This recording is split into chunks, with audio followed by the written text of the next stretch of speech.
নিয়ে নিচ্ছি চা। আর তোমরা বলতে পারো যে এখন ভিডিও ছাড়ি দুটো কাপড় বেশি পরা হয়, এই একটা কাপড় আর একটা কাপড়।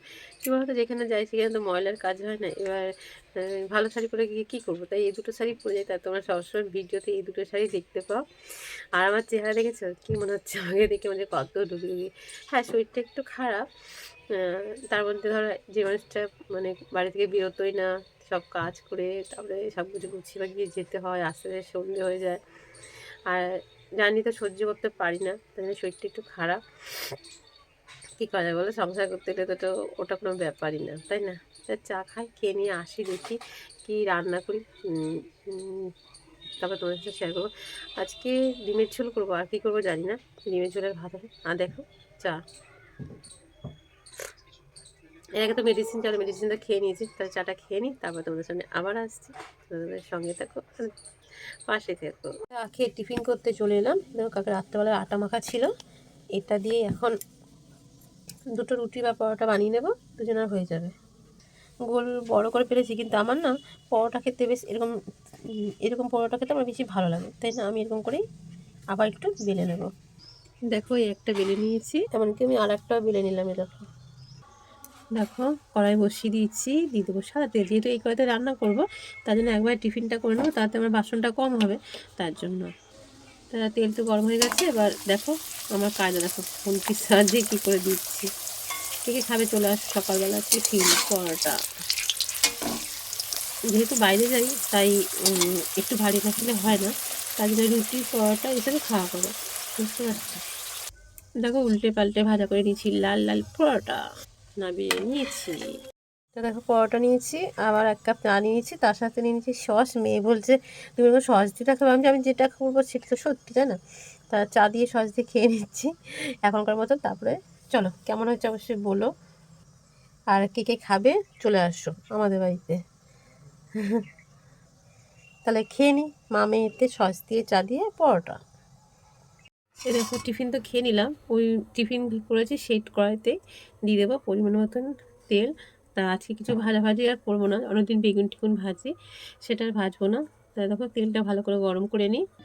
তেল তো গরম হয়ে গেছে। এবার ডিম তো সিদ্ধ করে রেখেছি, তোমাদেরকে দেখায়নি। সেই ডিমটাকে এবার দিয়ে দেবো তেলের মধ্যে। এই দেখো ডিমটা আবার হাফ বয়েল হয়ে গেছে, একটু হয়ে যায়। একটু নাড়াচাড়া করে ভালো করে একটু ভেজে নেবো। ডিমটা আবার খুব ভাজলে ভালো লাগে না, তাই না বলো? সবাই তো জানো আমি আর কী করবো, যেটা করি সেটাই তোমাদেরকে দেখাই। তাই ডিমটা এরকম হালকা করে ভেজে তুলে দেবো। দেখো হালকা করে ডিমটা ভেজে নিয়েছি, তুলেও নিয়েছি। ওই তেলের মধ্যে যেমন দেয় তেজপাতা, শুকনো লঙ্কা আর সাদা জিরে, এটা দিয়ে দিলাম। দিয়ে একটু ফোড়নটা একটু ভেজে নেবো। দেখো ফোড়নটা হয়ে গেছে, মানে দিয়ে দেবো কেটে রাখা পেঁয়াজ। যেহেতু তরকারিটা অল্প, তাই পেঁয়াজটা দিয়েছি, ছোট্ট একটা পেঁয়াজ। পেঁয়াজটা একটু নাড়াচাড়া দিয়ে নেবো। এর মধ্যে আবার দিয়ে দেবো কেটে রাখা আলু। এবার লবণ দিয়ে আলুটাকে ভালো করে ভেজে নেবো। আলুটা ভেজে নিই ভালো করে। আলুটা ভাজা হতে হতে যে নাড়াচাড়া করবো, আর ওদিকে যেই মশলাটা লাগে মশলাটাকে রেডি করে নেবো। আলুটা যখন হতে থাকবে, তা তোমরা তো জানো আমি কাঁচা লঙ্কা ঝালটাই বেশি খাই, তাই নিলাম কিছুটা কাঁচা লঙ্কা আর দিয়ে দিলাম টমেটো, যে মশলাগুলো লাগে, আদা, তারপরে দিলাম কিছুটা গোটা গরম মশলা।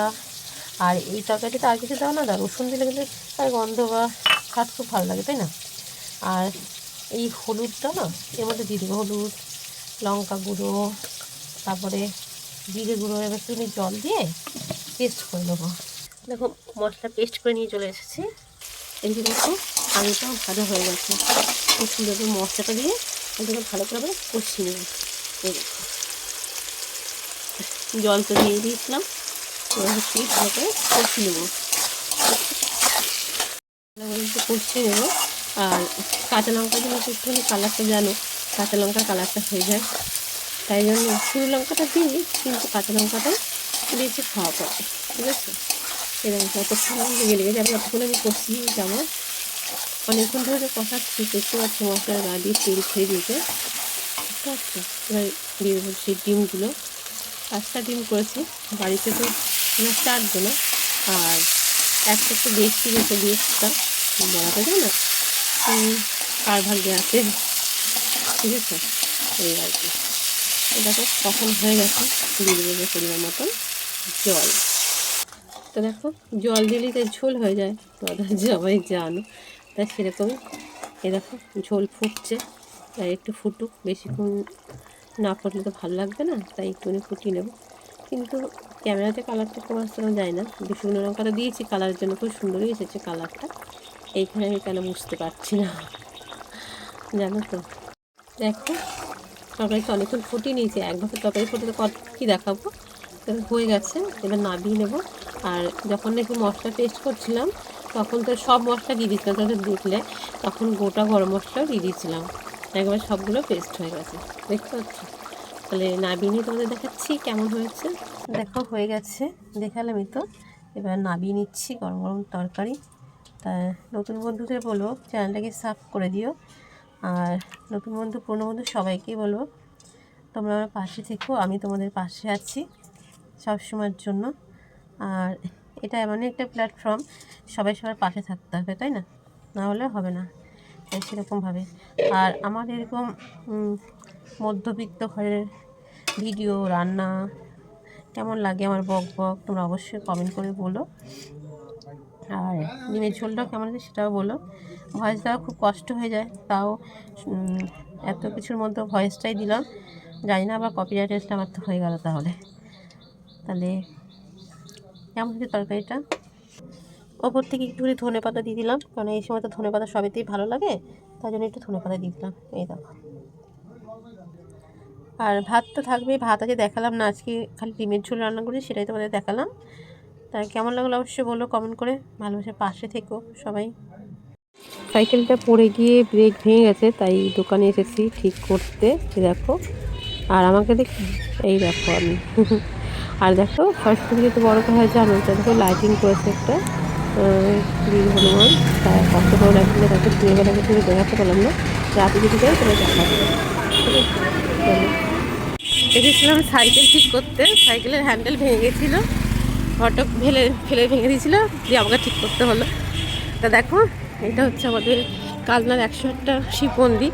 এখন আমি রেডি নেই, তাই যেতে পারবো না, তেমনি তোমাদের বাইরেটাই দেখাচ্ছি। দেখতে পাচ্ছ ভেতরে 108খানা শিব মন্দির আছে, কেননা আমি রেডি হয়ে আসিনি, যেমন গেছিলাম ওইখানে সেই বেশি এসেছি, তাই দেখো। আর গান হচ্ছে, জানি না কপিরাইট আসবে কিনা।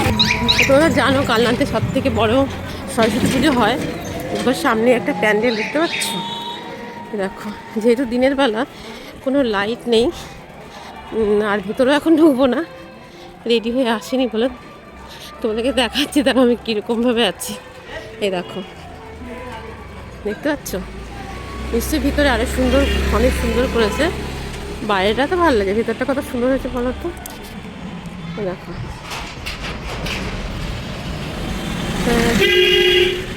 ভিডিওটা আজকে এখানে রেখে দিলাম, কেমন হয়েছে অবশ্যই বলো। আর তোমাদের সরস্বতী পুজোর প্যান্ডেল ঠাকুর দেখতে যাবো, তখন দেখাবো। ভালোবেসে পাশে থেকো, নতুন যারা চ্যানেলটাকে সাবস্ক্রাইব করে দিও, নতুন পুরনো সবাই পাশে থেকো, সবাই ভালো থেকো, সুস্থ থেকো।